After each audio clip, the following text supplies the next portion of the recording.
ज्ञान विज्ञान संजीव होते, जिथे योग विद्येस सामर्थ्य येते, जिथे मानवाला मिळे मोक्ष गाथा, तुझ्या पायरीसे सदा नम्र माथा. नभी फूल अश्वत्थ वृक्षास आले, जिथे गीत ओवी सवे वेद झाले, तुझ्या शब्द शब्दात सायुज्यना था, तुझ्या पायरीसी सदा नम्र माथा, तुझ्या मंदिरी आर्त जीवास तृप्ती, तुझ्या दर्शने लोक स्वानंद घेती, श्रुती धन्य झाल्या तुझे गीत गाता, तुझ्या पायरीसी सदा नम्र माथा, आगा श्रीपादनाथा आगा रामदासा, आगा नारायणा आगा रोहिदासा, कृपा पात्र केले मस्तकी ठेवून हाता, तुझ्या पायरीसी सदा नम्र माथा, वक्रतुंड महाकाय सूर्यकोटी समप्रभ निर्विघ्नं कुरु मे देव, सर्वकार्येषु सर्वदा सर्वमंगल्य मांगल्ये शिवे सर्वार्थ साधिके, शरण्ये त्र्यंबके गौरी नारायणी नमोस्तुते, महायोग पीठे तटे भीमरथ्या वरं पुंडरीकाय दातुं मुनिरे, समागस्ततिष्ठं तमानन्दकन्दं परब्रह्मलिङ्गं भजे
पांडुरंगा करू प्रथम नमन दुसरे चरण संताजिया, त्यांच्या कृपादाने कथेचा विस्तारू बाबाजी सद्गुरु दास तुका, ओम नमो जी आज्ञा वेद प्रतिपाद्या, जय जय स्वसंवेद्या आत्मरूपा, देवा तुझी गणेशु सकलार्थमती प्रकाशु, मने निवृत्ती दासु अवधारी जोजी, मनोजवं मारुत तुल्य वेगं, जितेंद्रियं बुद्धिमता वरिष्ठं, वातात्मजं वानरयूथमुख्यं, श्रीरामदूतं शरणं प्रपद्ये, ज्यांच्या गावी केला वास, ज्यांच्या गावी केला वास, त्यासी नसावे उदास, ओम नमो ज्ञानेश्वर।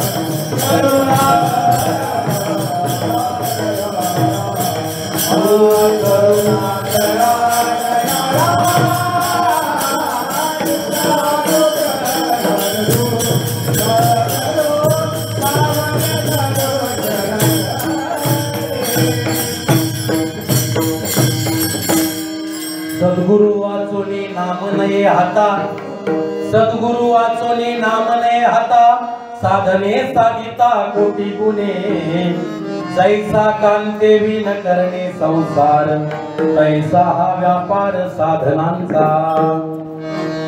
जवळी सद्गुरु नाही केला भ्रतार, जवळी सद्गुरु नाही केला भ्रतार, साधन विचार व्यर्थ आहे. जैसा कांते विन करणे संसार, तैसा हा व्यापार साधनांचा. नामदेव मने सद्गुरु पासोनी, नामदेव मने सद्गुरु पासोनी, नाम घ्या जाणून नाना काही. जैसा कांते विन करणे संसार, तैसा हा व्यापार साधनांचा. मस्तक हे पायावरिया वार करी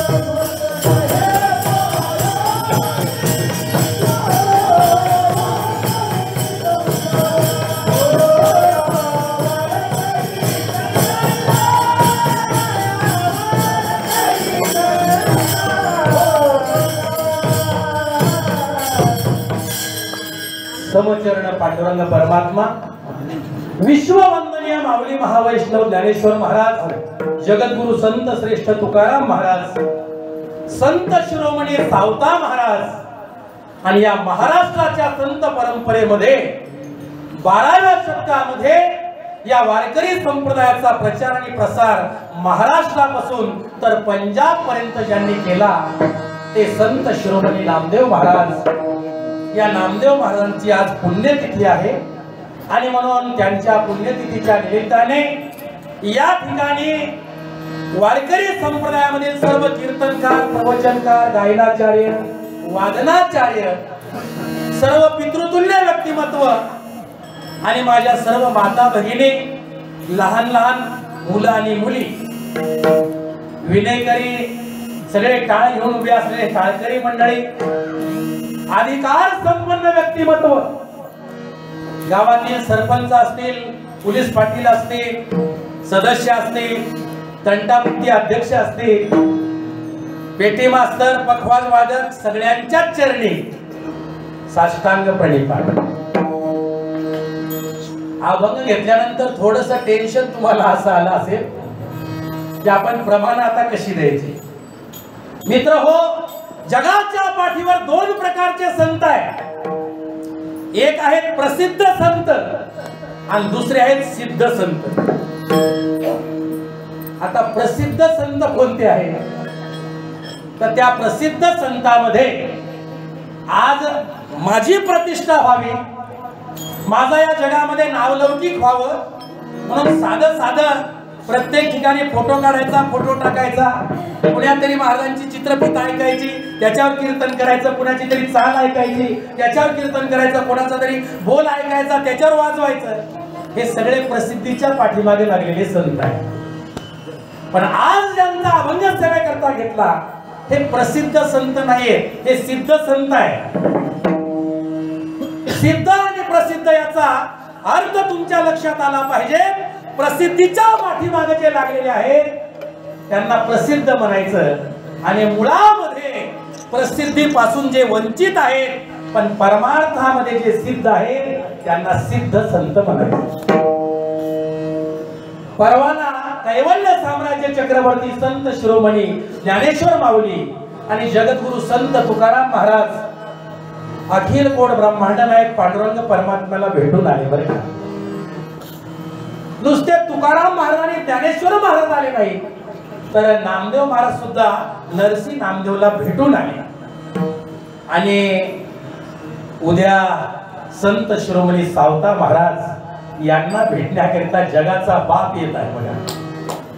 म्हणजे सर्व संत ज्याच्याकडे जातात तो अखिल कोट ब्रह्मांड नायक पांडुरंग परमात्मा आपल्या संतांच्या मांदियाळी सोबत ज्यांच्या गावाला भेटण्याकरिता येतात त्या गावाची धन्यता नामदेव महाराज वर्णन करतात. धन्य ते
समकालीन संत नामदेव महाराज. आयुष्य मिळालं 80 वर्षाचं. मला वाटतं जर नामदेव महाराज या मृत्यू लोकामध्ये आले नसते तर आज आम्हाला ज्ञानोबा कळाले नसते, आज आम्हाला निवृत्ती दादा कळाले नसते, नवे नवे मुक्ताबाई, सोपान काका, सावतोबा हे संत कळाले नसते. कारण या सर्व संतांचं समाधी प्रकरण लिहिण्याचं काम नामदेव महाराजांनी केलेलं आहे. आणि म्हणून अधिकार संपन्न सिद्धावस्थेला गेलेले नामदेव महाराज सावता महाराजाबद्दल लिहितात. धन्य ते आरण रत्नाची खान, जन्मना निधान सावता तो, सावता सागर प्रेमाची आगर, आणि घेतला अवतार माडिया घरी. धन्य त्याची माता, धन्य त्याचा पिता, साठविला दाता त्रैलोक्याचा, त्रैलोक्याचा दाता, ज्यांनी आपल्या हृदयरूपी मंचकावर किंवा आपल्या हृदयामध्ये साठवण्याचं काम केलं. त्या सावतोबाची पुण्यतिथी 22 वर्षापासून आपण साजरी करतोय. किती वर्षापासून? त्याच्या अगोदरही साजरी करत होतो, पण आता बोर्डावर 22 वर्ष आहे. आणि या सावतोबाच्या अतिशय पवित्र आणि पावन कुळामध्ये मला वाटतं आपण सगळी मंडळी जन्माला आलेली आहोत. काय भाग्य आहे आपलं मंडळी. चांगला विचार जर केला तर या ठिकाणी आज अभंग निवडलेला आहे नामदेव महाराजांचा.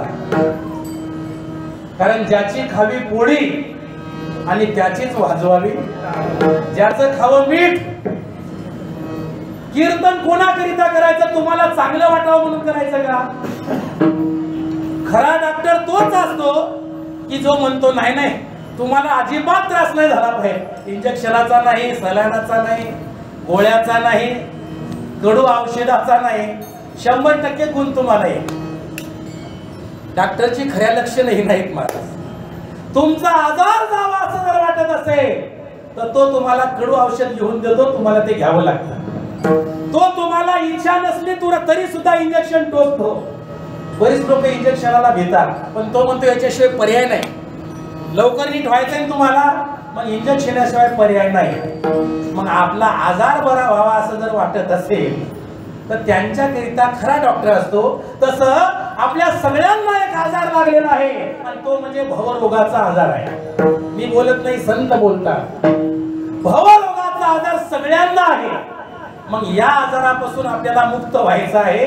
या आजारापासून आपली मुक्तता व्हावी असं जर वाटत असेल तर आजचा अभंग मनाचे कान करून ऐका. आज अभंग नामदेव महाराजांचा आहे.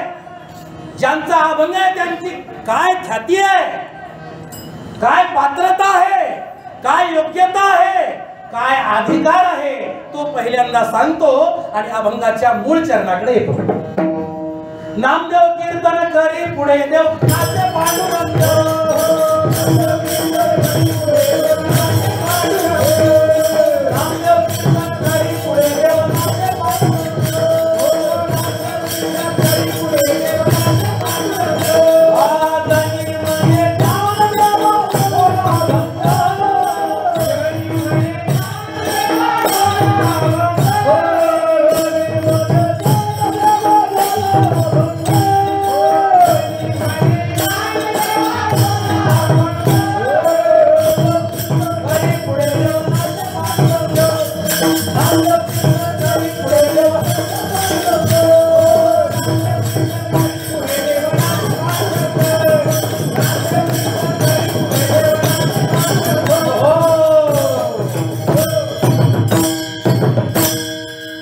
नामदेव कीर्तन करी पुढे देव नाचे पांडुरंग.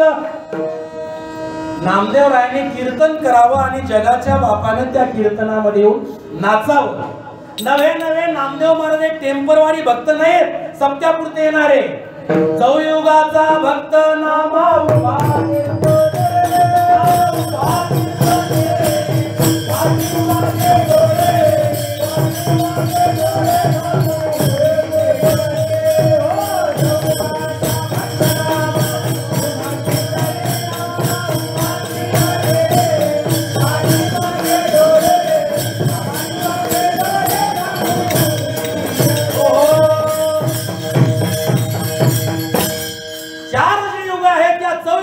भक्त नामदेव महाराज उभा कीर्तनी. मला सांगायचं तात्पर्य आहे नामदेवरायाचा अधिकार आणखी पुढचा. नैवेद्य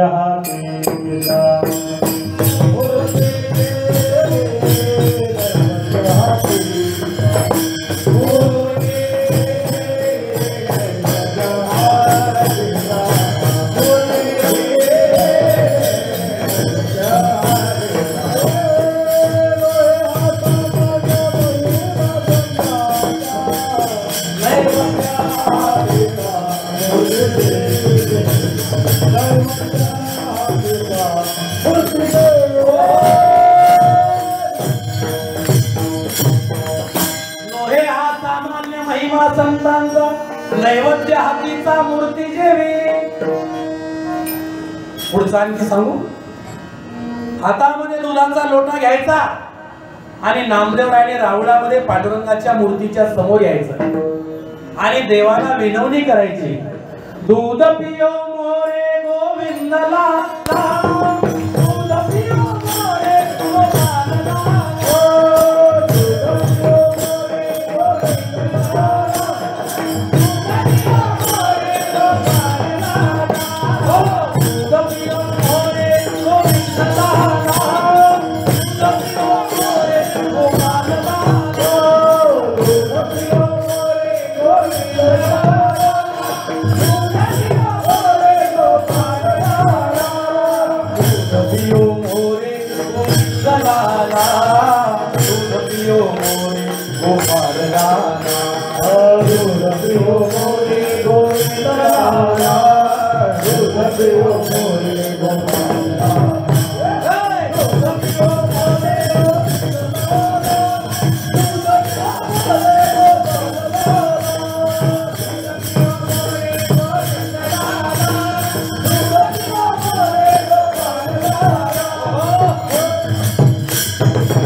सांगतो, ऐसा भगत हमने कहीं नहीं पाया, नामदेव ने दूध पिलाया. म्हणजे जगाचा बाप कर्तुम अकर्तुम अन्यथा कर्तुम शक्ती ज्याच्या हातात आहे, यश श्री औदार्य ज्ञान भक्ती आणि वैराग्याने जो परिपूर्ण आहे, आणि आपण कोणत्याही समाजात जरी जन्माला आलो तरी आपल्याला शेवटी ज्याच्या पायाजवळ जायचं आहे, असा परमात्मा नामदेवरायाच्या कीर्तनात नाचत होता, नामदेवरायाच्या हातून नैवेद्य सेवन करत होता, नामदेवाच्या कीर्तनामध्ये हातामध्ये दूध पित होता.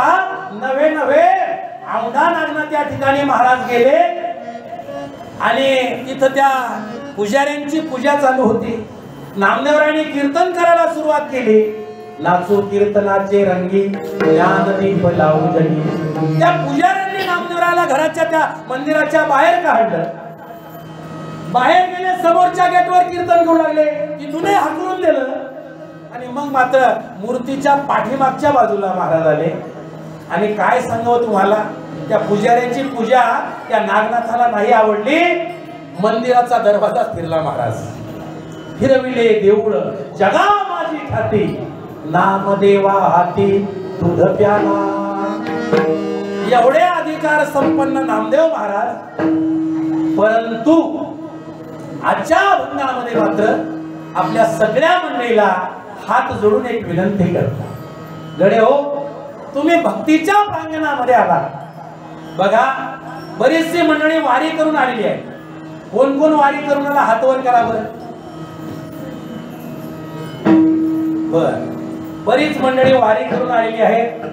आता वारी करण्याच्या अगोदर अंतकरणाची जी अवस्था असते, वारीमध्ये वाटचाल करतोय त्यावेळेची जी अवस्था असते, वारी पंढरपुरामध्ये पोहोचलेली आहे त्यावेळेची जी अवस्था असते, आणि आता पंढरपुराला पांडुरंगाचं दर्शन घेऊन पुन्हा आपण माघारी निघालोय त्यावेळेची जी अवस्था असते, ही सारखी असते का बदललेली असते?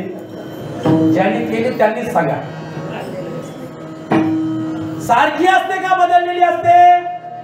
तर मला वाटतं बदललेली असते. कारण मी त्याचा अनुभूती आहे त्याची कंबर, म्हणून बदललेली असते.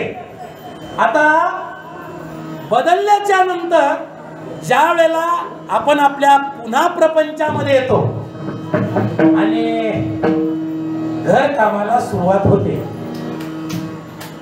त्यावेळेला असं वाटतं आजी संसार सुफळ झाला गे माये, देखिले पाय झुंबाचे. तो मज भावा वेळोवेळा भावा पांडुरंग. खरंच मनापासून जे वारी करतात, मला वाटतं 22 दिवस का होईना आपलं मन त्या परमतत्वाशी एकरूप झालं पाहिजे. पण महाराज 2025 चा जर विचार केला तर वारीमध्ये सुद्धा आपण किती डुप्लिकेटपणानं वारी करतोय. कारण वारीनं आपण असतो निर्यामध्ये, पण फोननं असतो आपण लवळ्यामध्ये. वारीनं आपण असतो फलटणमध्ये, पण देहानं आपण तिथे, पण मनानं कुठे? भात लावणी झाली का? पाऊस पडला का? इकडचं नाही सांगत, आमच्या गावाकडचं सांगतो.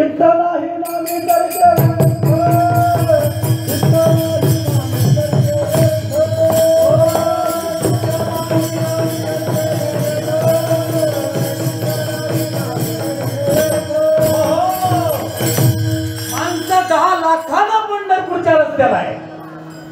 पण आत्मपरीक्षणाचा विषय आहे, या सगळ्यामध्ये देवाला आवडणारे भक्त कोणते आहेत? सगळ्या देवाची नोंद, लोकांची नोंद देव घेतो का? वाटप आहे उभा भेटीची आवडी, कृपाळू तातडी उतावीळ, मागील परिहार पुढे नाही सीन, झाली या दर्शन एक वेळा. वारी त्याला म्हणतात जी जन्म मरण वारते महाराज, जे दुःख वारून टाकते. परिवर्तन याचं नाव आहे वारी. आणि सिद्ध संत फक्त परिवर्तन करू शकतात. आमच्या सारखे प्रसिद्ध होणारे कीर्तनकार परिवर्तन करू शकत नाही. सिद्ध अवस्थेले असणारे संत त्यांचं पद तुम्हाला बहाल करतात. फक्त वारीमध्ये या, गळ्यात टाळ घ्या. लोक म्हणतात महाराज टाळ घ्या, म्हणजे ज्ञानेश्वर महाराज त्यांचं महाराज हे नाव त्यांना देऊन टाकतात, तुकाराम महाराज महाराज हे नाव देऊन टाकतात, त्यानंतर नामदेव महाराज महाराज हे नाव देऊन टाकतात. जगाच्या पाठीवर असं एकच व्यक्तिमत्व आहे आणि ते म्हणजे संत, जे त्यांच्याकडे गेलं की ते आपलं नाव दुसऱ्याला देऊन टाकतात. आपले मांडेकर साहेब आहेत बघा, या तालुक्याचे आमदार. मांडेकर साहेब मंदिराला मदत करू शकते, पण आमदार पद जर एखाद्याने मागितलं, मी तुमच्या लय जवळचं आहे, जरा मला पद देऊन टाका, मिळेल का? पुण्यातले एखादे आमदार, मी तुमच्या लय जवळचा आहे, ते पैशानं मदत करतील, कपड्यानं मदत करतील, सगळ्या गोष्टीनं मदत करतील, पण स्वतःचं पद नाही देऊ शकत. महाराज जाऊ द्या हो, ग्रामपंचायतचा सदस्य घ्या, त्याला विचारा की भाऊ आम्हाला आता मदत नकोय, फक्त तुमचं पद द्या. आहे का एखादा पद देणारा सदस्य? कल्पना करा, अरे साधा ग्रामपंचायतचा सदस्य पद देत नाही, आणि हे महाराज मात्र यांचे झाले की तुम्हाला महाराज करून टाकतात. आपल्या पदी बाई सविले.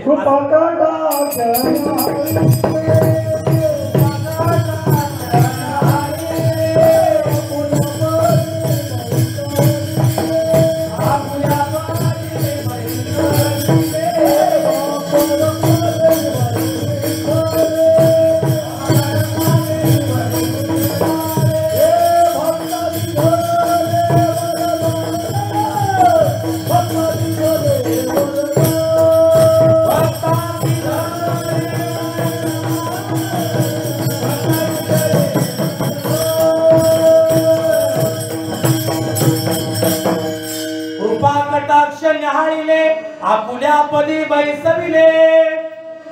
वारीच्या वाटेवर जात असताना आमदार, खासदार, पंतप्रधान यांचे हात जोडून फोटो होते ना, पण मात्र पुढे लिहिलं होतं, कैवल्य साम्राज्य चक्रवर्ती संत शिरोमणी ज्ञानेश्वर माऊली यांचे स्वागत.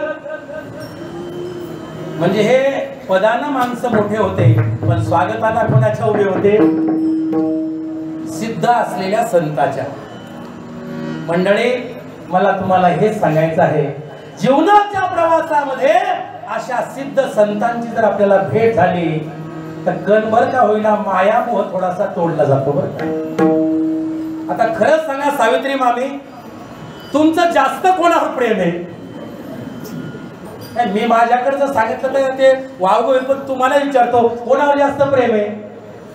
सासूवर आहे, नवऱ्यावर आहे, का मुलावर आहे, का व्यवहारावर आहे, का भाजीच्या धंद्यावर आहे? खरं सांगा. सावतो महाराजच्या मंदिरात येतो मी, कारण मला का आज कीर्तन करायचं नाही, मला तुमच्याशी संवाद साधायचा आहे. तुमचं झालं की इकडे विचारणार आहे. तुम्ही हसण्यावर येऊ नका, खरं सांगा, खरं कोणावर प्रेम आहे? मुलावर. आमच्या अतुल काकाचे वडील येते इथं. काका खरं सांगा, तुमचं प्रेम आता कोणावर आहे?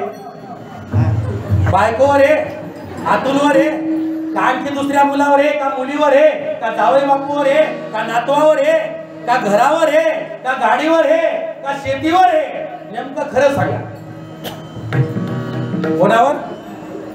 हा, मुलांच्यावर आहे. आता मी माझं सांगतो, खरं प्रेम कोणावर आहे? मी जर म्हटलं माझं बायकोवर प्रेम आहे, समजा जाऊ नाही, पण मी गेलो कुठं, घराकडे नाही, वैकुंठाला, तर माझ्यासोबत माझी बायको येईल का? आपण खोटं खोटंच बोलू जरासं. समजा इथं जेवढ्या माता भगिनी आहेत, जाऊ नाही, खरं सांगितलं की ते कडू लागते बरं का. पण समजा आपला पती गेला तर किती महिला मंडळी तयार होतील जायला त्याच्यासोबत? हात वर करा बरं जरा. म्हणजे एवढ्या 1000 महिन्यातली एकही महिला तयार होणार नाही. आता यांचं सोडा, तुमचा येतो तुमच्याकडे. समजा तुमची पत्नी गेली, लय प्रेम आहे, तुम्ही केलं तिच्यावर, पण आता ती गेली आणि तिच्या सोबतच आपल्याला जायचंय. किती माणसं जातील त्यांच्यासोबत जाण्यासाठी तयार होतील? हातवर करा. टाळकरी मंडळी एकही नाही.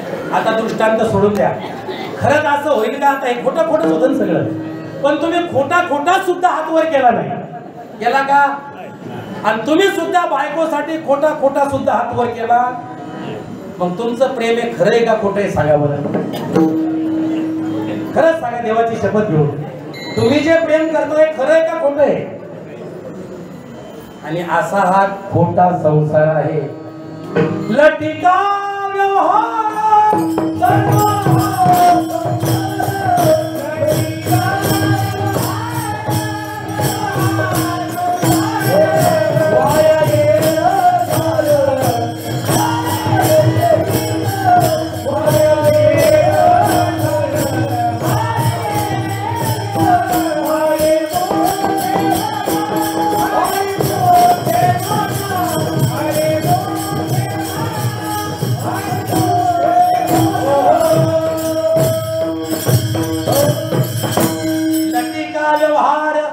सर्व हा संसार वाया येरधार हरिविन. हरिविन ज्याची अर्जात चालू आहे ती वाया आहे. मग थोडस आत्मपरीक्षण करा. जीवनाच्या प्रवासामध्ये सिद्ध अवस्थेला गेलेले संत ज्ञानोबा आहे. फक्त 21 वर्षाचं आयुष्य लाभलं. या 21व्या वर्षामध्ये जीवनामध्ये अनेक घडामोडी घडल्या. मी कथा सांगणार नाही तुम्हाला. घडामोडी अशा होत्या अगदी अंतकरणाला पाझर फुटतील इतक्या वेदना झाल्या. आई वडिलांना देहांत प्रायश्चित्तीचा या समाजाने न्याय दिला आणि तो न्याय स्वीकारण्याकरिता आपल्या लेकराची मुंज व्हावी, आपल्या लेकरांना बायका मिळाव्या, आपल्या लेकरांना पोरं बाळ व्हावे, आपला वंश वाढावा म्हणून निवृत्तीनाथ ज्ञानेश्वर महाराज, सोपान काका आणि मुक्ताबाई यांचे आई वडील तीर्थयात्रेच्या निमित्ताने त्र्यंबकेश्वरला गेले. त्या ठिकाणी गेल्याच्या नंतर गहिनीनाथाने वाघाचं रूप धारण केलं आणि हे सगळे त्या ब्रह्मगिरीची प्रदक्षिणा करत होते. त्यांच्या पाठीमागे तो वाघ लागला, आरोळ्या करत होता.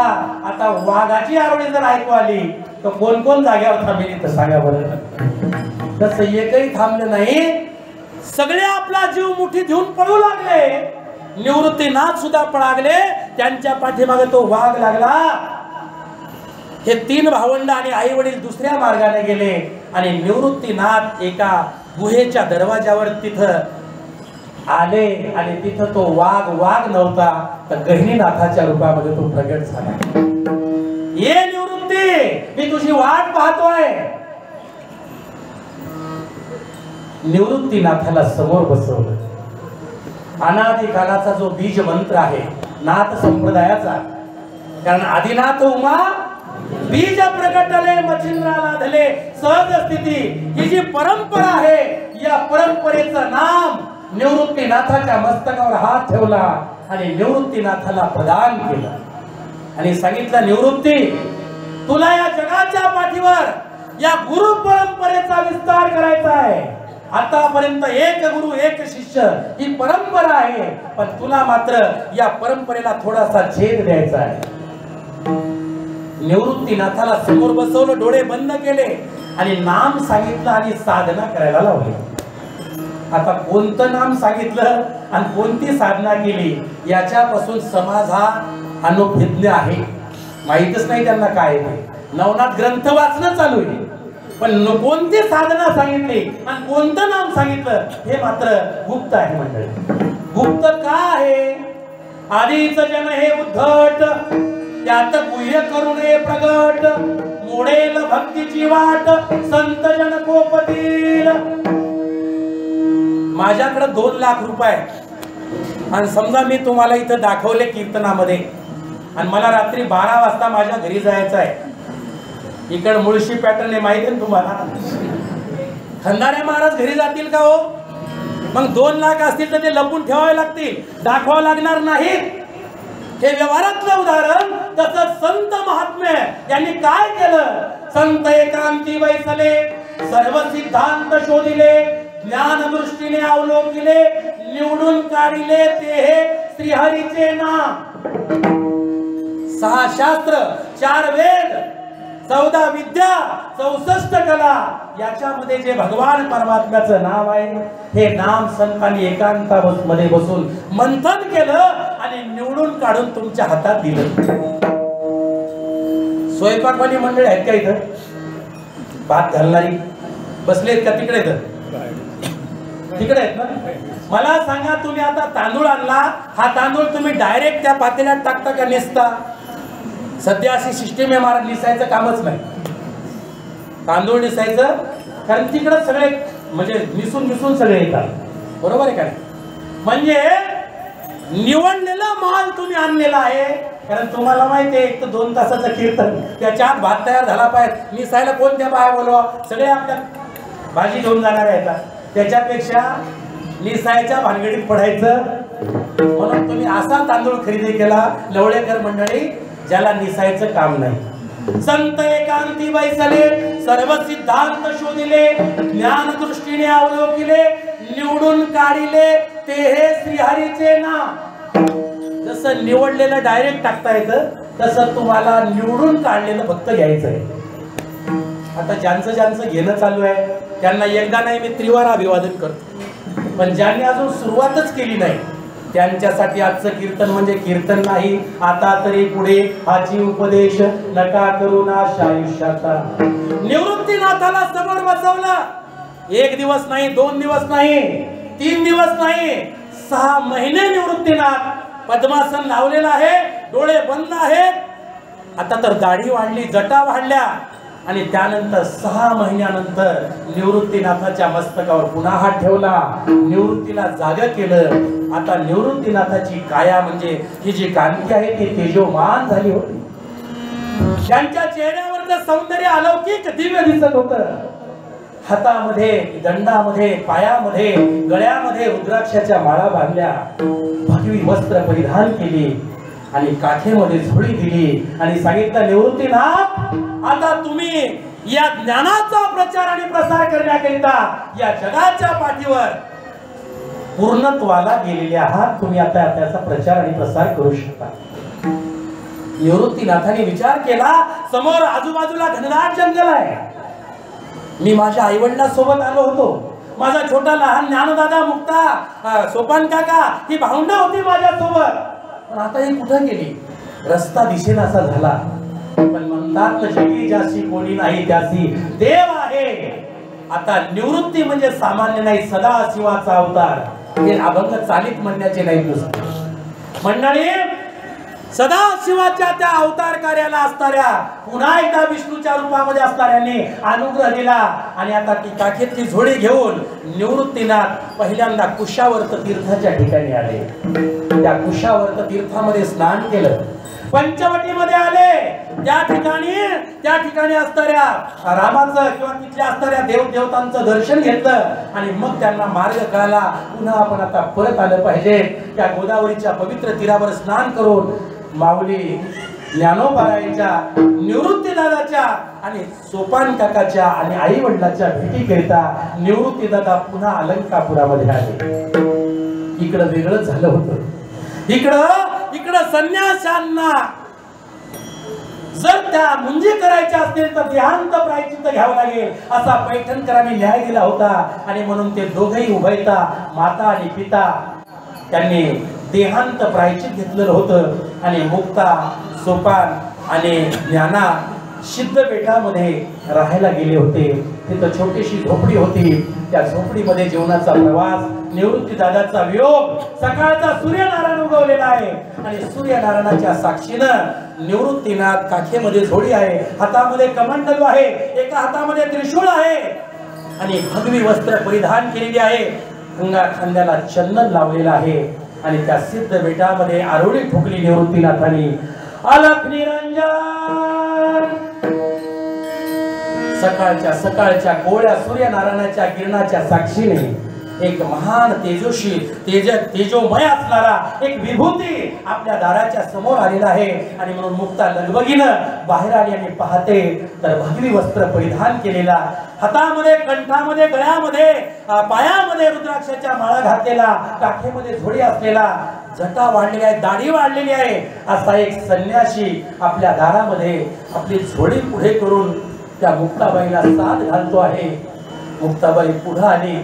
घरात काही नाही पण मुठभर धान्य होतं, ते धान्य एका ताटामध्ये घेतलं आणि आता त्याच्या झोळीत टाकणार. एवढ्यामध्ये त्या महान संन्याशानं मुक्ताबाईच्या गालावरून हात फिरवला आणि सांगितलं, मुक्ता मला नाही ओळखलं तू? एवढ्यामध्ये आवाज ऐकला आणि ज्ञानदादा पुढे आले. ज्ञानोबाऱ्याच्या गालावरून हात फिरवला. ज्ञाना नाही ओळखलं मला तुम्ही? एवढ्या सोपान काका आले. सोपाना नाही ओळखलं मला तुम्ही? अरे मी तुमचा निवृत्ती दादा आहे ना रे, मी तुमचा निवृत्ती दादा आहे.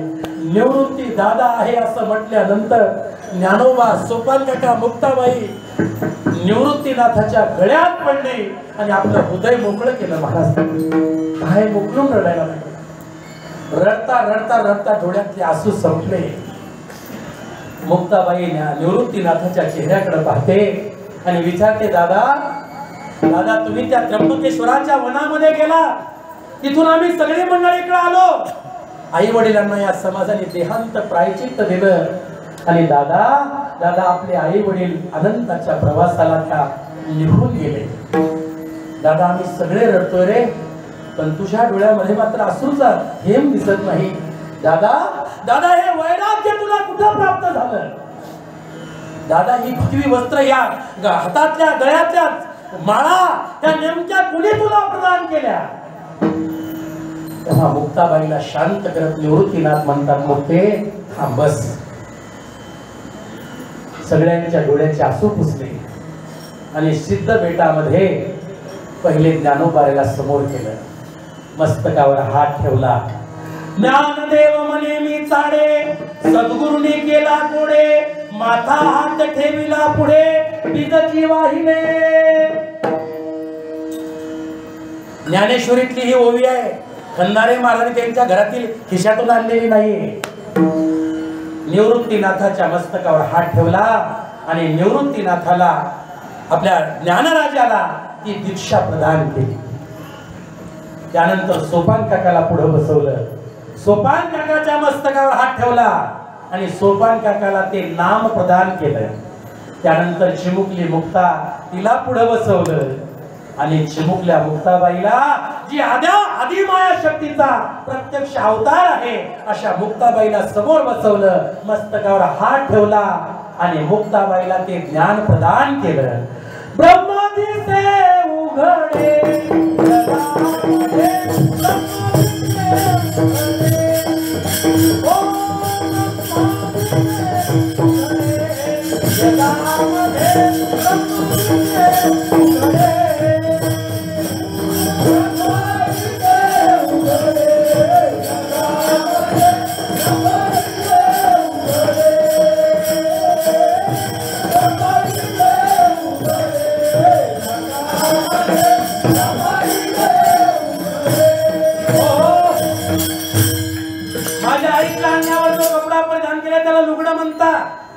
काहींनी 6 वारी साडी परिधान केलेली आहे. आम्ही जे परिधान केलेला धोतर म्हणतात, नेहरू शर्ट म्हणतात, टोपी म्हणतात, पण याचं अधिष्ठान काय आहे? कापूस आहे ना. सगळ्या कपड्याची निर्मिती कशापासून झाली? पण तुम्ही जर एखाद्याने म्हटलं मी कापूस अंगावर घातला तर लोक म्हणतील नक्की याचं डोकं फिरलं. बरोबर आहे. दुसरं उदाहरण, माझ्या माता भगिनीने अंगा खांद्यावर सगळे दागिने घातलेले. कानातले वेगळे आहे, नाकातला वेगळा आहे, गळ्यातला वेगळा आहे, हातातला वेगळा आहे, आणखी कुठं कुठं आहे त्यांना माहीत. प्रत्येक दागिना वेगळा आहे, प्रत्येक दागिन्याचं नाव वेगळं आहे, पण अधिष्ठान सोनं आहे का नाही? आपण असं म्हणतो का सोनं घातलं अंगावर? नाही. गळ्यात मंगळसूत्र घातलं, कानात कर्णफुलं घातले, नाकात नथनी घातली. एकच सोने नाना परी लेणे, बाळी आणि बुगडे, जगामध्ये ब्रह्मदिसे उघडे. एकच धागा नाना परी कपडे, चोळी आणि लुगडे, जगामध्ये ब्रह्मदिसे उघडे. एकची माती नाना परी भिंती रांजणाने सुगडे जगामध्ये ब्रह्म दिसे उघडे. म्हणे मुक्ताबाई ऐक चांग देवा खरे आणि रोकडे जगामध्ये ब्रह्म दिसे उघडे. मुक्ताबाईला ते ज्ञान प्राप्त झालं. पुन्हा एकदा 1400 वर्षाचा योगी चांगदेव उदाहरण क्रमांक 2 मेलेले माणसं उठवत होता महाराज. आपण म्हणलं सगळे उठून बसा तर माणसं ऐकणार नाही तर पण ते सगळे माणसं उठवत होता मेलेले. आपली जशी लवड्याची स्मशानभूमी आहे का नाही, महिनाभरात जेवढे माणसं मेले त्यांना तिथं ठेवायचं. चांगदेवाची महिन्यानं स्वारी यायची आणि आली की काय करायचा तो त्याच्या योगाच्या सामर्थ्यावर सगळे मेलेले माणसं उठवायचा. एवढा ताकदवान आणि काळाला त्यानं 1400 वर्ष वापस पाठवलं. किती मी बोलत नाही.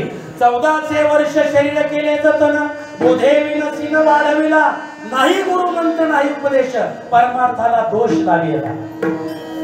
असे चांगदेवाचे भावबंद बरेच आहेत बरं का. मी कोणाला उपदेश करत नाही किंवा बोलत नाही पण 1400 वर्ष काळाला माघारी लावणारा चांगदेव.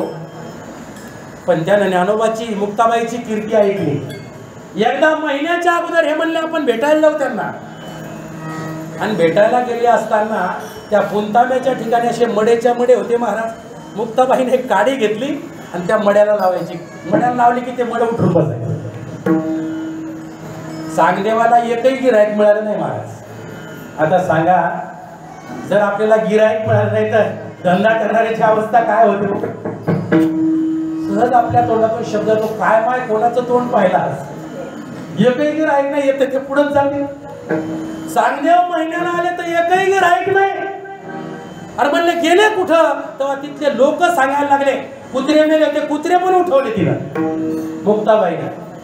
आणि मग लोक सांगायला लागले म्हणजे 4 लेकरं आले होते इथं त्यांचं नाव तर काय माहित नाही पण आळंदीला राहतात. त्यातली एक छोटी पोरगी होती 4-6 वर्षाची 4-6 वर्षाची. तिनं काडी लावली म्हणे महाराज लोक जागे झाले. आता 1400 वर्ष तपश्चर्या केलेला महात्मा हा अज्ञानी नाही बघा ज्ञानातला अज्ञानी. त्याला काय वाटलं असेल हो महाराज आपण आतापर्यंत केलं ते काय झालं. पण त्यानं ठरवलं की आपण भेट घेतली पाहिजे. आणि मग भेट घेण्याकरता म्हणलं आपला तर मान मोठा आहे. आपण या दिंडीचे अध्यक्ष दिंडीचा 1400 लवाजमा का थोडा होता का तो 1400 शिष्य समोर होते. वाघावर बसत होता सापाचा चाबूक घेत होता. एवढा मोठा चांगले हो पण त्यानं ठरवलं भेटीला जायचं पण इगो आडवा आला महाराज. जायचं कसं मग म्हणले कमीत कमी पत्र लिहून ठेवू द्या म्हणजे तिथं थांबतील ते जाग्यावर. पण पत्र लिहायला घेतलं पण त्याच्यात काय लिहावं हेच प्रश्न पडला त्याला. तीर्थरूप लिहावं तीर्थस्वरूप लिहावं काय लिहावं. शेवटी ते कोरं पत्र घडी केलं आणि त्या शिष्याच्या हातात दिलं. म्हणलं बाबा हे घेऊन जा. 14 जण भीतीवर बसले होते. सकाळचा प्रहर होता. तो शिष्य आला आणि तो कागद माऊलींच्या हातात दिला. माऊली तो कागद उघडला. तो अख्खाच्या अख्खा कोरा होता महाराज. एकदाचे कोरे कागद परवडले पण ज्या कागदावर चिडमिड लिहिलेलं आहे ना महाराज. आता ह्या लहान लहान मुली आहेत बघा शाळेत तुम्हाला कोऱ्या याच्यावर लिहायला चांगलं वाटतं का अगोदर लिहायच्यावर लिहायचं चांगलं वाटतं. कोरं परवडलं महाराज बरं का. 1400 वर्षाचं शरीर होतं पण कोरा होता महाराज. कोरा करकरीत होता. पेननं लिहिलं की लगेच उमटत होतं. आणि मग मुक्ताबाईनं सांगितलं दादा 1400 वर्ष शरीर जतन केलं पण कोराच राहिला. म्हणले मुक्ता तो कोरा हे बरं आहे. अहो गिडबिड लिहिण्यापेक्षा कोरे बरे आहेत ना महाराज. लगेच गुण येतो त्यांना. आणि ज्याच्यावर साऱ्या मुलखाचं लिहिलेलं आहे तुम्हाला महाराज त्यांना अजिबात गुण येत नाही हो. इकडचं नाही तिकडचं सांगतो महाराज. 64 ओव्या लिहिल्या माऊलीने. त्याला चांगदेव 65 म्हणतात. आणि त्या 64 ओव्या पाठवल्या त्या शिष्याजवळ. त्या ओव्या वाचायला लागला डोकं गरगरायला लागलं. म्हणलं आता गेलंच पाहिजे पण जायचं कसं. जाण्याचाही थाट होता महाराज. वाघावर बसलेला होता. आता चाबूक होता आणि निघाला ना सगळ्या शिष्यांच्या समोर. आले आळंदीला. सकाळची वेळ होती. माऊली एका भिंतीवर सकाळचा तो कोळा कोळा सूर्यप्रकाश सेवन करत होते. तेवढ्यामध्ये चांगदेव महाराजाचा जय जयकार करत शिष्य आले. इकून माऊली ज्ञानोबारायने मुक्ताबाईकडे पाहिलं, मुक्ताबाईने निवृत्ती दादाकडे पाहिलं आणि निवृत्ती दादाने ज्या भिंतीवर बसले होते त्या भिंतीलाच आज्ञा दिली, चला भिंतीबाई.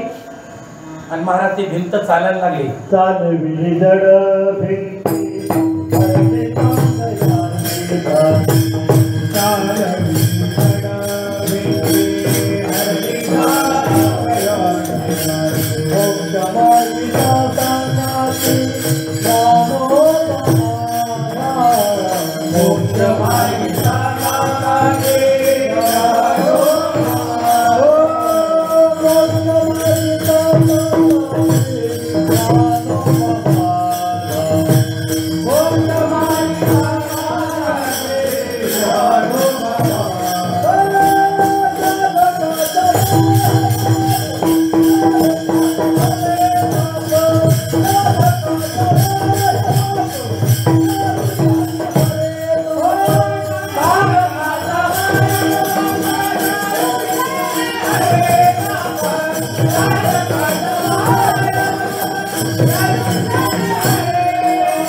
ब्रह्म एकनाथ महाराज म्हणतात, चालविली जड भिंत हरली चांगयाची भ्रांत, मोक्ष मार्गीचा सांगाती ज्ञानोबा माझा. निवृत्तीनाथाने मुक्ताबाईकडे पाहिलं आणि मुक्ताबाईला सांगितलं, मुक्ताबाई याच्या मस्तकावर हात ठेवा आणि यांना परमार्थातली दीक्षा द्या, परमार्थातलं नाम द्या. चांगदेव महाराजाला पुढे केलं, मस्तकावर हात ठेवला आणि मुक्ताबाईचा नाथ संप्रदायाचा प्रसाद ज्यावेळेला चांगदेवांना मिळाला त्यावेळेला चांगदेवाच्या मुखातले उद्गार आहे, गुरुपुत्र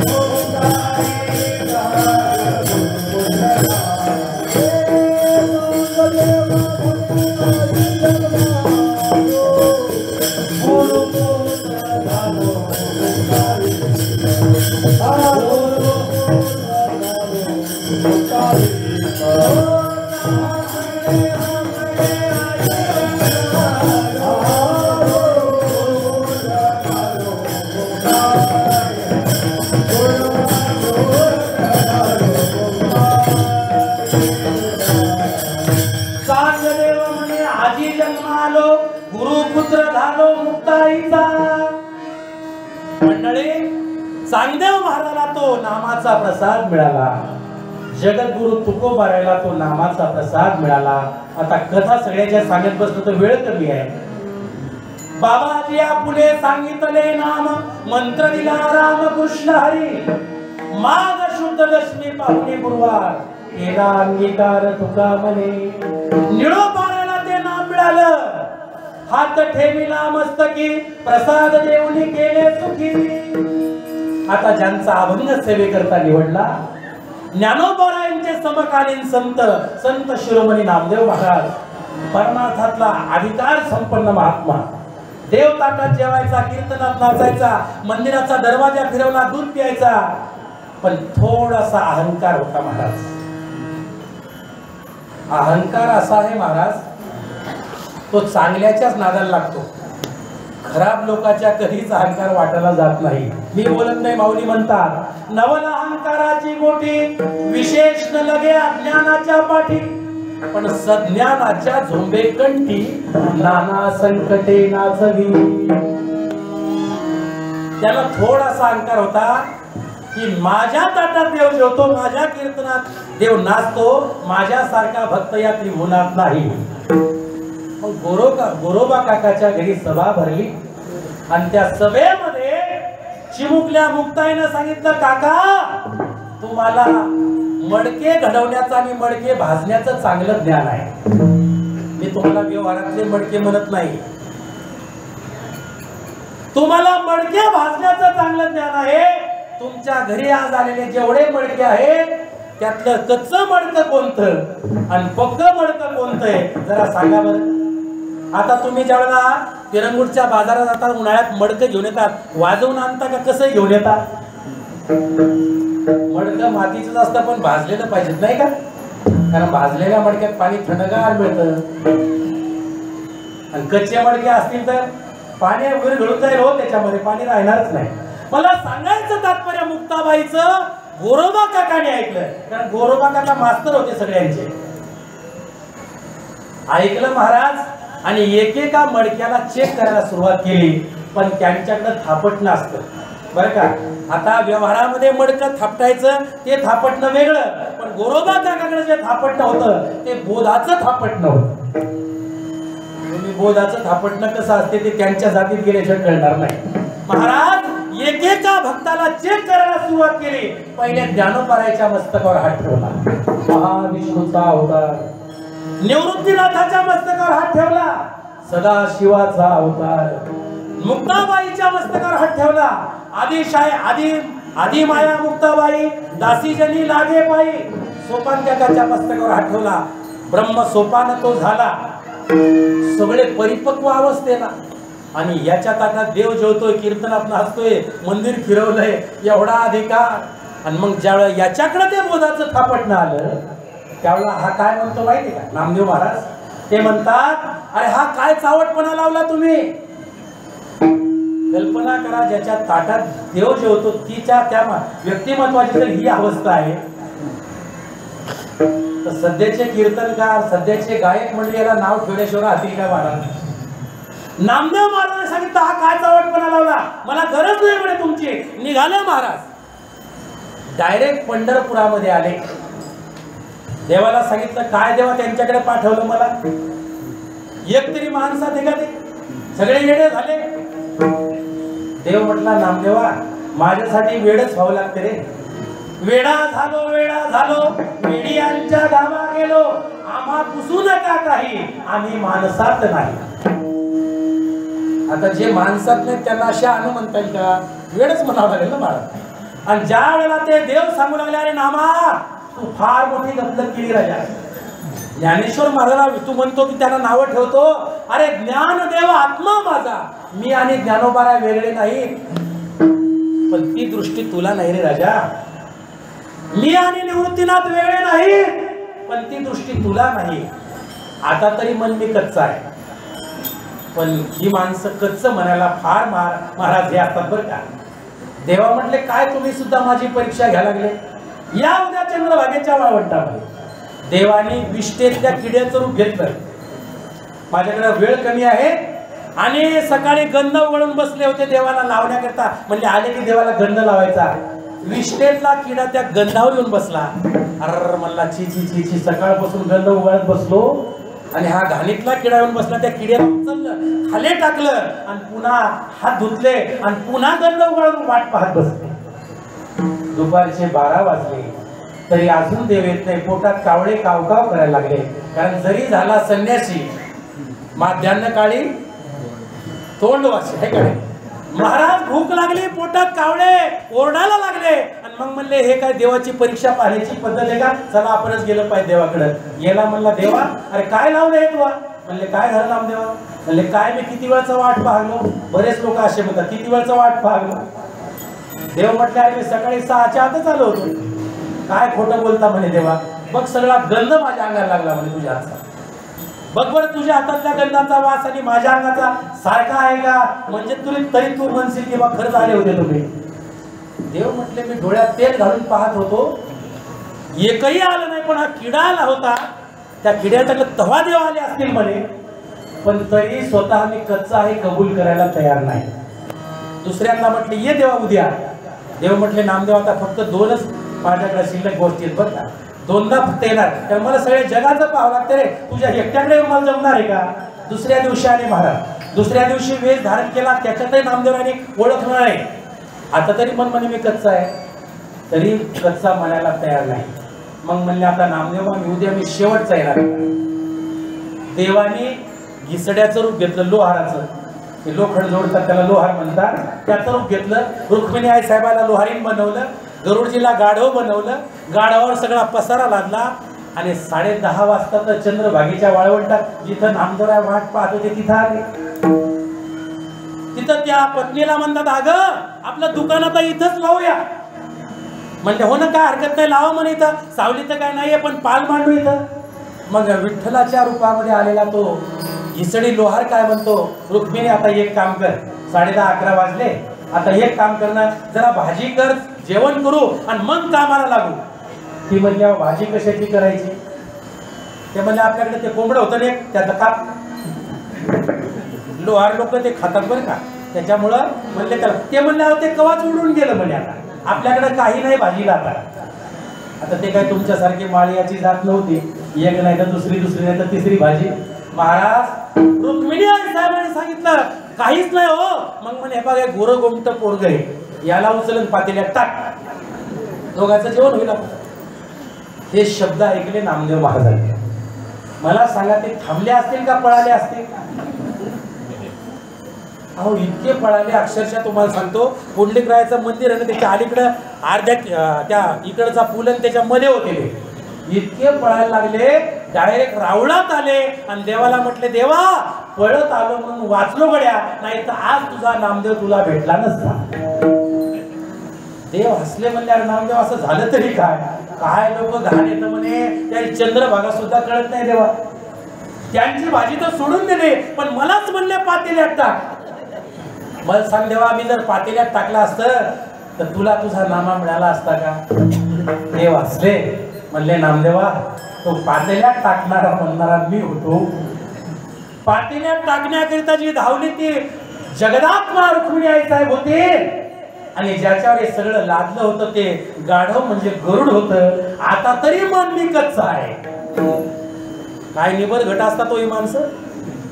मग मात्र नामदेवरायाला मनानं म्हणावं लागलं की मी कच्चा आहे, पण म्हटला देवा आता तुम्हीच मला मार्ग सांगा, पक्का व्हायचा. म्हणले काहीच नाही, औंढा नागनाथ या ठिकाणी जा, तिथं तुला विसोबा काका गुरु भेटतील, आणि ते गुरु भेटल्यानंतर तुला परमार्थामध्ये जे मुख्य असतं त्या नामाचा उपदेश करतील, आणि एकदा का नाम तुझ्या हातात आलं की तुझं कामच झालं. नामदेवा नामदेव महाराज निघाले महाराज, पण विश्वास नाही हो. म्हणले देव मला तिकडं पाठवागला, देव मला माझ्या ताटात. म्हणले देवा गुरु भेटल्यानंतर नाम मिळाल्यानंतर काय होईल? काय नाही म्हणे देव प्राप्त होईल. म्हणजे तुम्हाला प्राप्त जेसलं, मग तुम्हाला प्राप्त असताना मला आणखी कोणता देव प्राप्त करायचा? अरे म्हटले तुम्हाला एक दिवशी पाहतो रे, मी काय फक्त या मूर्तीपुरता मर्यादित नाही, अख्ख्या ब्रह्मांडामध्ये चराचरामध्ये अणु रेणू मध्ये मी भरलेला आहे. गुलाबाचं फुल फुलतंय ना, त्या फुलामध्ये मीच असतो. त्यानंतर कांद्यामध्ये सुद्धा मीच असतो, त्या लसणामध्ये सुद्धा मीच असतो. आणि ते पाहण्याची दृष्टी तुला आली पाहिजे रे. सावतोबाला ती दृष्टी आली. कांदा मुळा भाजी अवघी विठाबाई माझी, लसूण मिरची कोथिंबिरी अवघा झाला माझा हरी. शेवटचं चरण फार महत्वाचं आहे. सावता म्हणे केला मळा आणि विठ्ठल पायी गोविला गडा.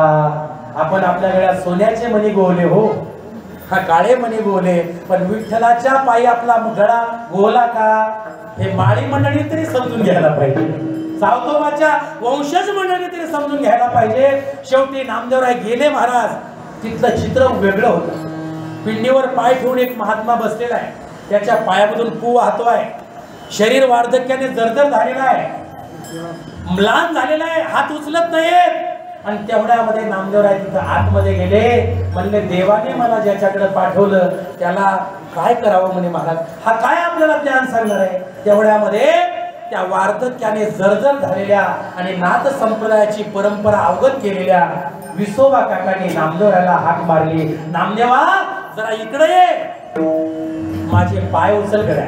जिथं देव नाही तिथं माझे पाय उचलून ठेव. आणि मग नामदेवाने ते पू झाला होता ना महाराज, त्याला काय माणूस असे हात लावून उचलला का? त्यानं असा कपडा घेतला, त्या कपडा पायाच्या खालून घातला आणि असे पाय उचलले आणि असे ठेवले. ठेवल्याबरोबर तिथं भगवान शिवाची पिंड तयार झाली. पुन्हा उचलले, पुन्हा ठेवले, पुन्हा पिंड तयार झाली. असे सगळ्या बाजूने फिरवले आणि सगळीकडे भगवान शिवाच्या पिंडी तयार झाल्या. मग मात्र नामदेवरायला कळालं की मला देवाने ज्याच्याकडे पाठवलं हे साधं व्यक्तिमत्व नाहीये. त्या हातानं पाय धरले आणि त्या पायाची सेवा करायला सुरुवात. एक दिवस नाही, 2 दिवस नाही, 3 दिवस नाही, अखंड सेवा चालू झाली. आणि ही सेवा करत असताना जसं जमीन वापशावर आली की सगळे सप्ताह असो नाही तर काही असो, जमीन वापशावर आली की सगळी माणसं कुठे जातात? पेरणी करता जातात. आज बरेच माणसं भात लावून आले आहे का नाही? कारण वापशावर जमिनीला फार महत्वाचं आहे. आणि ती जमीन वापशावर आली, नामदेवरायाला पुढे बसवलं आणि नामदेवरायाच्या मस्तकावर हात ठेवला. आपण म्हणतो नामदेवराय वारकरी संप्रदायाचे आहेत, पण मुक्ताईने बोध खेचराशी केला आणि तेने नामयासी बोधियले. आणि महाराज नामदेवरायाच्या मस्तकावर हात ठेवला, त्या नामाचा अनुग्रह दिला आणि चिंतन करायला सुरुवात केली. चिंतन करता करता नामदेवरायाच्या अंतरंगामध्ये बदल झाला आणि नामदेवराय का वेगळ्याच अवस्थेला जाऊन पोहोचले. परिपक्व अवस्था झाली आणि मग सांगितलं नामदेवा जा आता पंढरपूरला, आता तुला देव पाहायचा आहे. देवाने विचार केला माझा नामदेव गुरु करून आला, आता कसा आहे पहिल्यासारखा आहे का आणखी वेगळा झाला बघूया. बसले चंद्रभागेच्या वाळवंटामध्ये, स्वयंपाक चालू केला, रोट्या करतायत आणि भाजी करायची बाकी आहे. तेवढ्यामध्ये देवाने काय केलं महाराज? श्वानाचं रूप धारण केलं, कुत्र्याचं रूप धारण केलं. त्या टोपलीतल्या 2 रोट्या तोंडात घेतल्या आणि देव असे लुगू लुगू चालू लागले. नामदेवराने तुपाची वाटी घेतली, हाती घेऊन तुपाची वाटी आणि लामा लागे श्वाना पाठी. देवाने अशी मान मागे फिरवली, कुत्र्यानं मान मागे फिरवली. देव हसोनिया बोले नामा कैसे ओळखले. देव म्हणते अरे नामदेवा कसं काय ओळखलं तू आम्हाला? तर त्यांनी एकच वाक्य उच्चारलं, नामा म्हणे खेचर पायी आणि ओळख झाली सर्वा ठाई. माझ्या गुरुमाऊलींचा आशीर्वाद मला मिळाला, माझ्या गुरुमाऊलीने दिलेलं नाम मला मिळालं आणि मला नुसती तुमची ओळख झाली नाही तर सर्वात ठाई असणार तुमचं जे आत्मतत्व आहे त्या प्रत्येक तत्वाची ओळख झाली. आणि मग देवाने नामदेवरायाला अधिकार दिला, नामदेवा जा. सगळी मंडळी वेगवेगळ्या मार्गाने माझ्याकडे येतात. कुणी कर्मयोगाने येतात, कुणी भक्तियोगाने येतात, कुणी ज्ञान योगाने येतात, कुणी अष्टांग योगाने येतात, कुणी वेगवेगळ्या मार्गाने येतात. पण नामदेवा अरे सगळे मार्ग फार कठीण आहेत रे, सगळे कठीण आहेत. योगाने जर म्हटलं तर त्याच्यामध्ये आसन जर चुकलं तर मेळ बसत नाही. कर्माने जर म्हटलं तर कर्मे इशू भजावा, कर्म करताना फळाची अपेक्षा ठेवायची नसते. पण सांगा बरं या मंदिरात असं कोण आहे भाजीचं टोपलं घ्यायचं मला पैसे मिळाले नाही तरी चालतील, पण मी जाणार कोथरूडला आणि सगळी भाजी विकून येणार? कोण आहे असं फळाची अपेक्षा न करता कर्म करणार आहे का? अहो मी जरी कीर्तनाला तोरी लवड्यावाली मंडळी माझं पाकिट किती देणार आहे म्हणजे अपेक्षा आहेच ना मला. तुम्ही इथं बसले कवा महाराज कीर्तन संपवतो, जेवण तयार झालं, अपेक्षा आहेत का नाही? प्रत्येकाला महाराज अपेक्षा आहे. मला सांगायचं तात्पर्य हे आहे, त्या ठिकाणी नामदेव महाराजांनी सांगितलं मला माझ्या गुरुच्या योगानं सगळी ओळख झालेली आहे. मग देवाने अधिकार दिला, नामदेवा आता एक काम करायचं, सर्वसामान्य माणसाला गळी उतरेल. अरे रोज दिवसभर काबाड कष्ट करणारे, 4 वाजता उठून भाजी नेणारे, विकून येणारे, सगळ्यांना परमार्थ करता आला पाहिजे, सगळ्यांना कळालं पाहिजे, सगळ्यांना ते नाम घेता आलं पाहिजे, सगळ्यांना गळ्यात माळ घालता आली पाहिजे, असा परमार्थ आता लोकांना सांगण्यात. तू जर म्हटलं 4 वेद सांगतो तर मंदिरात कोणी येणार नाही, तू म्हटलं 6 शास्त्र सांगतो तर कोणी येणार नाही. असं सांग, जा त्या माळ्याच्या घरी आणि त्या माळ्याला सांग कांद्याचं बी कांद्यात आहे का कुठे आहे? कांद्याचं बी कांद्यातच आहे. पण कसं मिळेल? रीतीला गेल्यावर मिळेल. काय रीत आहे? बियाचे कांदे घ्यायचे, अर्धा कांदा कापायचा, वरचा भाग फेकून द्या, आपला खालचा भाग फेकून द्यायचा, वरचा भाग जमिनीत लावायचा, त्याला 3.5 महिने पाणी घालायचं आणि मग त्याच्यावर पांढऱ्या रंगाचा डोंगरा येतो आणि त्याच्यात काळं काळं बी तयार होतं. उदाहरण बरोबर आहे का चुकीचं आहे मंडळी? उदाहरण चुकीचं आहे का बरोबर आहे? पुन्हा एकदा ऐका. बियाचा कांदा घ्यायचा, अर्धा कापायचा, खालचा फेकून द्यायचा, वरचा जमिनीत लावायचा, त्याला 3.5 महिने पाणी घालायचं, मग पांढरा डोंगरा येतो आणि त्याच्यात काळं काळं बी तयार होतं. फार महाग आहे म्हणतात कांद्याचं. कांद्याचं बी कांद्यातच आहे, पण टरफल सोलून नाही रीतीनं गेल्यावर. बटाट्याच्या डोळ्यामध्येच बटाटा आहे, पण बटाटे पाहून नाही, बटाट्याचे डोळे लावून. हायपातामध्ये दोर आहे, पण ते पाण्यात भिजू घालायचं, त्याला सडकायचं, मग दोर तयार होतो. तो दोर जर या बुवाच्या मानाला लावला, बुवा मरणार नाही का? तसा देहामध्येच देव आहे. पण हे नरा आत बघ जरा, जीव हा खरा नवे ही माया, तू बुद्धी दर्पणी ब्रह्मरवीची छाया. किती लोकांना वाटते माझ्यामध्ये देव आहे? हातवर करा बरं जरा. मला तर वाटते बरेच हात खाली आहे. तुमच्या देव नाही का? अरे डोळे पाहतात ती त्याची सत्ता आहे, कान ऐकतात ती त्याची सत्ता आहे, तोंड बोलते त्याची सत्ता आहे. तुम्ही कीर्तनाला घरून चालत आले, पाय चालले, ही सुद्धा त्याची सत्ता आहे. आणि तुमचे हात रोज काम करतात, ही सुद्धा त्याची सत्ता आहे. हे प्रमाण नुसते म्हणायचे नाही. चाले हे शरीर कुणाची असते, कोण बोलवी तो हरिविन, देखवी ऐकवी एक नारायण, अंतयाचे भजन चुकू नका. तुमच्यातला देव जर निघून गेला, खंदारे महाराजातला जर देव निघून गेला, तर खंदारे महाराज तुम्ही म्हणणार नाही, खंदारे महाराजाचं मड म्हणसाल. निघून गेला वारा, निघून गेला वारा,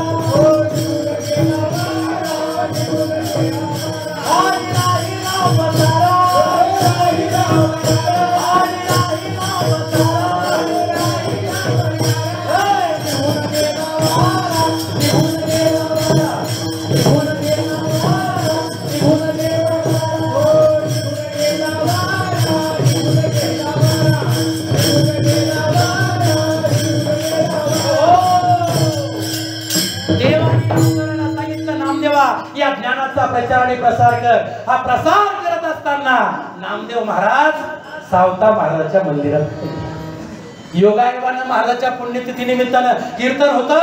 आणि त्या कीर्तनात लोक म्हणले, महाराज तुम्ही पंढरपूरहून आले, आजचं कीर्तन तुमचंच. महाराजांना उभं केलं आणि उभं केल्याच्या नंतर मग महाराज ज्ञान विरहित भक्ती, कारण कीर्तनाची सुद्धा परंपरा आहे महाराज. सगुण चरित्रे परम पवित्रे सादर वर्णावी, है का नाही? संतांच्या चरित्राचं वर्णन करावं, जेणे करुणी मूर्ती ठसावी अंतरी श्रीहरीची, ऐसी कीर्तन मर्यादा आहे संतांच्या घरची. या आचारसंहितेत जो बुवा असेल ते सिद्ध आहे.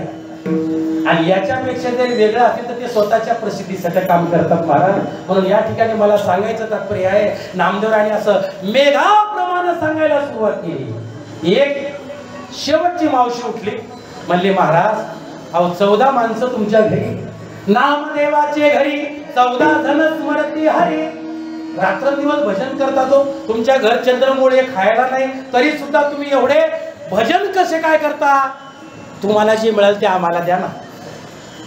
आजीबाई म्हटली बरं का, महाराज तुम्हाला जे मिळालं ते आम्हाला द्या ना, तुम्हाला जे मिळालं खेचे स्वामीकडून ते आम्हाला द्या ना. नामदेव महाराज म्हटले, बाई तुम्हाला दिलं असतं बरं का, तुम्हाला दिलं असतं, पण हे देण्याचा अधिकार या जगाच्या पाठीवर फक्त सद्गुरूंना आहे. त्यांच्याशिवाय ते नाम हातात येतच नाही. अभंगाचं पहिलं चरण,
सद्गुरु वाचुनी नाम नये हाता साधने साधिता कोट्या गुणे कोटी गुणे.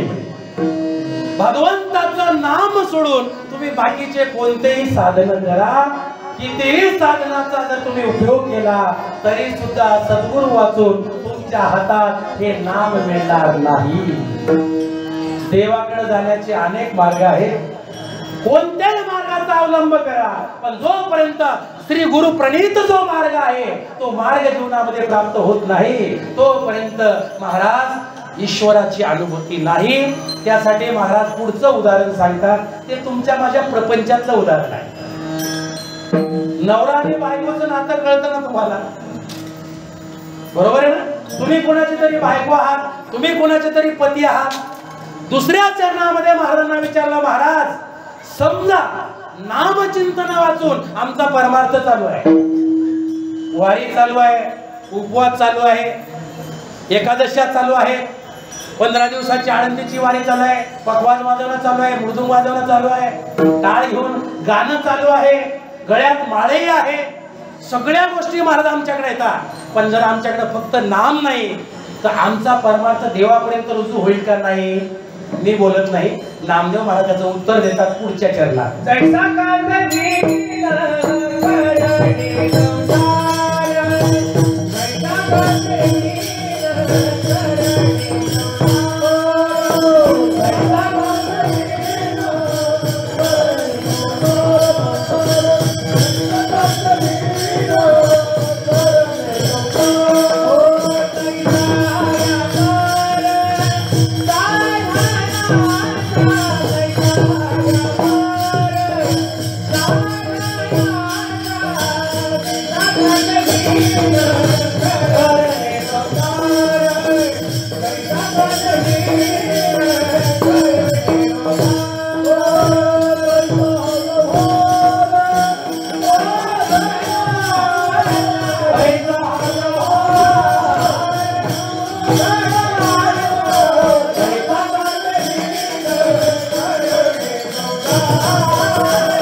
व्यवहार साधनाचा. तुमच्याकडे कुटुंबामध्ये पती आणि पत्नी असतात ना, संसार आपण म्हणतो वा काय त्या माणसाचा संसार चालला राव, वा वा वा वा वा, अहो 2 मुलं 3 मुली, अतिशय सुंदर संसार चालला. पण समजा त्या संसारामध्ये बायकोच नाही, नुसता एकटाच गडी आहे, त्याला तुमच्या लवळ्या गावात म्हणतात का वा वा तुमचा संसार लय जोरात चालू हो म्हणतात का? महाराज नामदेव महाराज तुमच्या घरात येतात, तुमच्या घरातलं उदाहरण सांगतात. जैसा कांतेविन करणे संसार, तैसा हा व्यापार किंवा तैसा हा व्यवहार साधनाचा. बायको वाचून जर एखादा पुरुष म्हणत असेल माझा संसार खूप जोरात चालू आहे, नामदेव महाराज सांगतात नामा वाचून जर परमार्थ करणारी मंडळी असतील तर ते त्या बायको वाचून संसार केल्यासारखा आहे. मग काय केलं पाहिजे? आजीबाईनं पुढचा प्रश्न केला. तर नामदेव महाराज म्हटले आजीबाई आता तुम्ही एकच काम करा, व्यवहारामध्ये तुम्ही भ्रतार केला. भ्रतार म्हणजे काय? भ्रतार म्हणजे काय? नवरा पती, बरोबर आहे का? तुम्ही व्यवहारामध्ये नवरा केला. तुम्हाला विचारलं आजी आता तुमचं वय 70 वर्षाचं झालं, काय अनुभव? आजी सांगून टाकते 2 लेकर 2 पोर येतात, 3 पोर येतात. एक मोशीत दिली म्हणते, एक गावातच आहे का नाही, आणि एक तिकडं कोणतं गाव आहे आंबेगावच्या अलीकडं, हा वडगाव धाडली होती, पण आता घरी आणली. आजीला विचारलं आजी तुमचं व्यवहारात लग्न झालं तर अनुभव काय? ती सांगते 2 पोर 3 पोरी. मग नामदेव महाराजांना विचारलं की नामदेव महाराज आम्ही काय केलं पाहिजेत? आता रात्रंदिवस काबाड कष्ट करणारे माणसं आहोत आम्ही, घरदार लेकरं बाळ कोंबड्या बकऱ्या, गाड्या घोड्या बंगला माड्या, पद प्रतिष्ठा, गावातली सरपंचाची निवडणूक, अमुक तमुक सगळं लढवा लागते आम्हाला. आम्ही काय केलं पाहिजे त्याच्यात आम्हाला हे करता येईल का? नामदेव महाराजमध्ये 100% करता येईल, पण त्यासाठी आजी तुम्हाला एक करावं लागेल, तुम्हाला नवरा करावा लागेल. आता एक नवरा केल्यावर आजी दुसरा नवरा तयार करायला होईल का हो 70व्या वर्षी? पण तुम्हाला व्यवहारिक सत्तेतला नवरा नाही तर स्त्री गुरुरूपी नवरा केला पाहिजे. महाराज अभंगाच्या 3ऱ्या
सद्गुरु नाही केला साधन विचार व्यर्थ आहे. मंडळी, सद्गुरु काय करतात तर सद्गुरु तुम्हाला नामाचं साधन देतात. अनेकदा साधन हातात प्राप्त झालं, भक्तीची वर्म दयाची हाती, तया घरी शांती दया क्षमा. आणि दुसरं प्रमाण असं आहे, दया क्षमा शांती तेथे देवाची वस्ती. देव तिथं वस्तीला येतो. वस्तीला येणं म्हणजे काय? राहायला येणं, ठीक आहे. एकटा येत नाही. ज्या सुखा कारणे देव वेडावला, ज्या सुखा कारणे देव वेडावला, वैकुंठ सोडोनी संतास घरी राहिला. धन्य धन्य ते वैष्णव सदन, जेथे लक्ष्मी सहित शोभे नारायण. तो असं म्हणत नाही की याचं स्लॅबचं घर मी यांच्याकडे जाऊ. जनाबाईची झोपडी होती हो, जोगोबाईची झोपडी होती, पण त्या झोपडीमध्ये देव गेला. आमच्या राष्ट्रसंत तुकडोजी बाबांची झोपडी होती. राजा सजी महाली सौख्ये कधी मिळाली, ती सर्व प्राप्त झाली या झोपडीत माझ्या. महाली मऊ बिछाने कंदील शारदाने, माझा हुकूम चाले या झोपडीत माझ्या. येता तरी सुखेया, जाता तरी सुखेला, कोणा वरी बोझा या झोपडीत माझा. मंडळी, नामदेवराणी सांगून टाकलं, जवारी सद्गुरु नाही केला भतार, जोपर्यंत तुम्ही श्री गुरुरूपी सद्गुरुरूपी नवरा करत नाही तोपर्यंत जेवढे साधन करसाल साधन विचार व्यर्थ आहे. परत आजीबाई उठली, नाही रावलं तिला, तळमळीची होती हो. उठली आणि म्हटले, नामदेवा माय बापा, तुम्ही तर रात्रंदिवस कीर्तन प्रवचनाच्या माध्यमातून जग ढवळून काढायला लागले. हरी भजनी हे ढवळीले जग, चुकविला लाग कळी काळाचा. नामदेव महाराज, आता एक सांगा, ते नाम जर आम्हाला प्राप्त व्हावं असं जर मला वाटते तर मी काय केलं पाहिजे? त्याचं उत्तर शेवटच्या चरणामध्ये. नामदेव म्हणे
सगळ्यांनी हात वर करा. विठोबा रघुमाई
नामदेव म्हणे सद्गुरु पासोनी नाम घ्या जाणोनी नाना काही जैसा कांते विन करणे संसार तैसा व्यापार साधनांचा.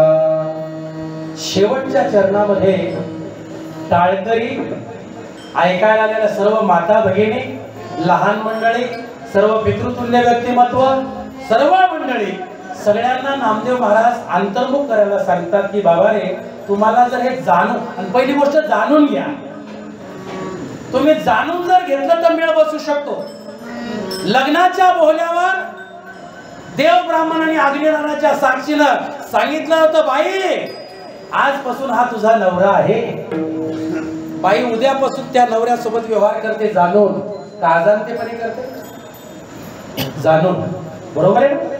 असं म्हणतात मा जाने बाप और मन जाने पाप.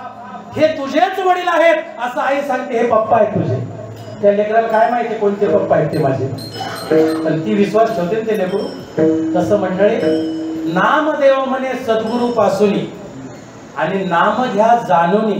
तुम्हाला जर गरज वाटत असेल तर घडी जाणून घ्या आणि नसेल गरज वाटत तर मग आपलं जे चाललं त्याला कोणी काय नावं ठेवलेली नाही. तुम्हाला माझी सगळ्यांना हात जोडून विनंती आहे. 22वा वर्ष चालू आहे. आपण 50 वर्षापर्यंत पोहोचणार आहोत. पण नुसतं हे सगळं करायचं का. एक नामदारी बाकी सब दुकानदारी. भाव सागर करण्याकरिता एक नाम कारणीभूत आहे आणि तेच जर आपल्याकडे नसेल तर काही उपयोग नाही. आमचे श्रीपाद बाबा सांगायचे पूर्वीच्या काळामध्ये स्टोव होते बघा स्टोव. आणि त्या स्टोवला एक अशी छोटी हे असायची त्याच्यात जर कचरा अडकला ना तर ते स्टोव चालायचं नाही. मग त्याला हवा मारली तरी चालायचं नाही. मग त्याला काय होतं पिन होती. ती पिन काय करायची, किती लहान होती ती पिन, पण अख्खा स्वयंपाक करायची तुमचा ते पिन एकदा घातली त्याच्यात, एकदा का ते कचरा निघला की सगळं काम व्यवस्थित होतं मार पुढचं, बरोबर आहे का नाही? तसा कचरा काढाकडे किती दिवस नुसते संपते, किती दिवस एक सगळं करायचं. कबीर जी कहते हैं कल करे सो आज कर, आज करे सो अब, निकल गया स्वाद तो करेगा तो. जगामध्ये दोनच गोष्टी देवाने त्यांच्या हातात ठेवल्या बरं का केदारी साहेब. एक म्हणजे कोणत्या कुळात जन्माला घालायचं हे त्याने त्याच्या हातात ठेवलं, आणि दुसरं म्हणजे या माणसाला कधी उचलायचं इथून हे त्याने त्याच्या हातात ठेवलं. आपण म्हणतो हे झाले की ते करू, ते झाले की ते करू, ते झाले की ते करू, सर्व सुखाची आशा जन्म गेला, पण याला कधी उचलायचं हे त्याच्या हातात आहे, आणि त्याची भजन आपल्याला करायचंय, कारण सगळ्याला तिथं जायचं ना. जसं एखाद्या तुमच्या आता इथे नदी आहे तुमची बारकी, तिनं जर ठरवलं मी सागराला मिळणारच नाही, लवळ सोडून मी जाणारच नाही, जमणार आहे का महाराज? तिच्या बापाला जावं लागेल, मोठ्या नदीला मिळावं लागेल, ती मोठी नदी पुन्हा सागराला मिळणार आहे. सागराला मिळेपर्यंत तिचं नाव आहे, पण एकदा सागराला मिळाली की नदीचं नदी पण राहत नाही. इंद्रायणी नदी असेल, चंद्रभाषा, हजारो इंद्रायणी सागराला मिळतात. तो सागर म्हणजे देव आहे, आणि त्या सागराचं जे नाम आहे ते नाम आपल्याला श्री गुरुपासून जाणून घ्यायला सांगितलेलं आहे. ज्याला गरज असेल ते जातील. पूर्वीच्या काळामध्ये एकच मिनिटं घेतो, आपल्याकडे कोतवाल पद्धत होती का साहेब? हा होती. काही निरोप आला तहसील कार्यालयाकडून की तो पहिला गावातले पोलीस पाटील तलाठी यांच्याकडे यायचा, मग ते सगळ्यापर्यंत पोहोचवायचा निरोप. तो निरोप असा असायचा, ऐका हो ऐका, लवळे गावातील सावतामाळी नगर मधील सगळी मंडळी ऐका, परवा दिवशी आपल्या गावातील सावतामाळी मंदिरावर बरोबर सकाळी 11 वाजता तलाठी भाऊसाहेब येणार आहेत. ज्यांना कोणाला 7-12 पाहिजेत असेल त्यांनी बरोबर 11 वाजता या हो. डग डग डग डग डग. हे 4 दिवस चालायचं अगोदर, पण सगळे 11 वाजता यायचे नाही. ज्याला गरज 7-12ची तेवढेच यायचे. तसं ज्याला गरज आहे तेवढेच नामदेव म्हणे सद्गुरु पासून आणि नाम घ्या जाणून नाना काही. तुम्हाला टोचून बोलण्याचा अजिबात उद्देश नाही, कारण कल्लोळ जैसे अमृताचे शब्द, जैसे कल्लोळ अमृताची ही माऊलीची भाषा आहे. तुकोबारायची भाषा आहे की जेने बोले विठ्ठल डोले. नामदेवरायची भाषा आहे विठ्ठल डोलावं, एवढी गोड भाषा आहे त्यांची. म्हणून तुम्हाला उपहासानं टोचून बोलण्याचा अजिबात उद्देश नाही. जे बोललो ते संत महात्म्याच्या कृपा शेवळ्यांना बोललो. बराबर असेल तर त्याला जरूर मार्क द्या, कारण तुम्ही परीक्षक आहात, आणि चुकीचा असेल तर तो माझ्या प्रकृतीचा दोष आहे. आईवडिलाच्या अंतकरणाने मला माफ करा. एकदा सगळ्यांनी हाताने टाळी आणि मुखाने त्या संतांचं भजन. ज्ञानेश्वर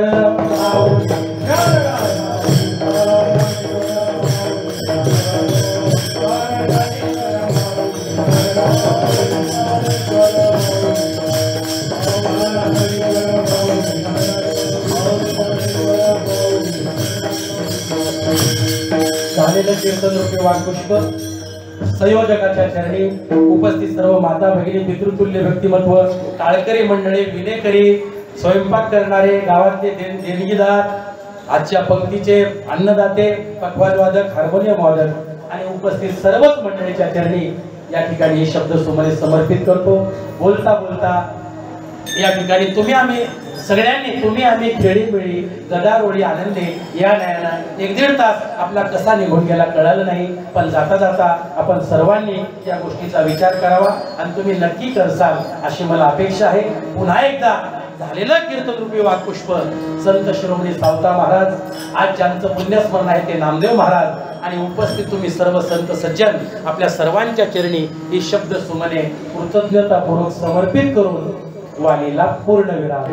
जितनी कृपा अपने की उतनी तो मेरी औकात नहीं. एक कृपा है श्री गुरु की, वरना मुझ में ऐसी कोई बात नहीं. सांगायची का? जय विठ्ठल.